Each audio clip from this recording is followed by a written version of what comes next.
সালামু আলাইকুম দর্শক, আজকে আমরা নতুন একটা ভিডিও নিয়ে আসছি। আপনাদেরকে দেখাবো কৃষকে যে শশা চাষ করছে। যে আপনারা দেখতেছেন যে কাগজ দেওয়ার কারণটা কি, কি কারণে কাগজ দিল। যে সর্বপ্রথমে তারা এই কাঁদি দিল, কাঁদি দেওয়ার পরে এই কাগজের নিচে A to Z যতটুকু সার প্রয়োজন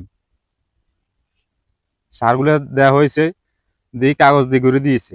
ঘুরে দেওয়ার পরে যখন চারাটা রোপণ করবে তখন কিন্তু এতটুকু পরিমাণে কাটি দেওয়া হয়েছে। কাটি দেওয়ার পরে এই গাছটা এখানে রোপণ করছে। পরবর্তী এই গাছ বহন পর্যন্ত আপনার এখানে আর সার লাগতেছে না। এই গাছ আস্তে আস্তে বড় হবে, ফলন আসবে, বাজারও বিক্রি করবে। তো আমরা কৃষকের সাথে কথা বলে দেখছি এই গাছের ফলন রমজানে আসবে। রমজানে আসবে মোটামুটি কৃষকের এই নতুন পদ্ধতি দেখে আমাদের কাছে খুব ভালো লাগলো। পুরো খেতে তারা কিন্তু কাগজ দিচ্ছে, কাগজ দিয়ে মাটি ঘুরি ফেলছে। যেহেতু সামনে বৃষ্টির মৌসুম, বৃষ্টি যেহেতু না আসে, বৃষ্টি আসলেও যেন আপনার এই কাঁদি যেন নষ্ট না হয়, এই কারণে তারা কাগজ দিয়ে এটা ঢাকি ফেলছে। খুব সুন্দর সিস্টেম পদ্ধতি, কৃষকের নতুন পদ্ধতি বাইর করলো। এবং আপনার এখানে যে পানির প্রয়োজন, পানি কিন্তু দূর থেকে ওরা সংগ্রহ করে নাই, এখানে জমির মিন দিয়ে বোরিং করছে। জমিতে বোরিং করে আপনার এই মেশিন ফিট করা হয়েছে। ওইটা আমরা আপনাদেরকে ওই প্রযুক্তিটাও দেখাচ্ছি মেশিনের কাছে গিয়ে। আপনার পুরো জমিতে এভাবে মাশাআল্লাহ গাছগুলো খুব সুন্দর। এবং গাছ রুকসিদন হয়েছে মোটামুটি 10-15 দিন হয়েছে আর কি।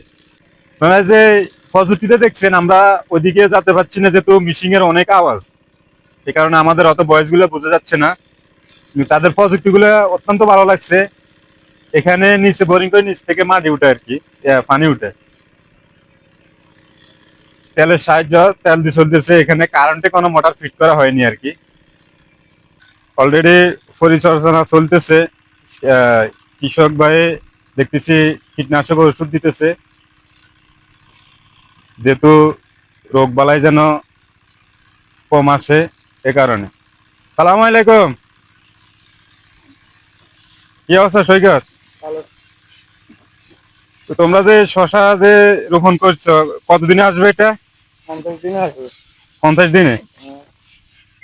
50 দিন হলে তো তাহলে রমজানে নাকি? রমজানে তো রমজানে পাইবে। রমজান। তো তোমরা যে কাগজ দিয়ে যে মাটিতে করলে তাহলে খরচটা বেশি হয়ে গেল না? যেভাবে খরচ বেশি হলে অনেক এভাবে করছে এমনি হইতেছে, এভাবে করছে। তো তাহলে এইভাবে করতে হবে নাকি? এভাবে করছে তো। এখন কি ওষুধ দিতেছে এখানে? পচার ওষুধ দিতেছে। আচ্ছা। আর এখানে যে এখন কাগজ যে তোমরা যে গুড়ি ফেলছো, পরবর্তীতে আর এখানে আর সার দেওয়া লাগতেছে না নাকি? একবারে সার দিছি, আর সার লাগবে না। আল্লাহ যদি বাঁচায় রাখে তাহলে তো মোটামুটি যদি রমজানে যদি ফলন আসে তাহলে তো লাভবানের আশা আছে নাকি? আলহামদুলিল্লাহ লাভবান আশা আছে। আচ্ছা, ঠিক আছে, অসংখ্য ধন্যবাদ আমার সৈকত ভাই।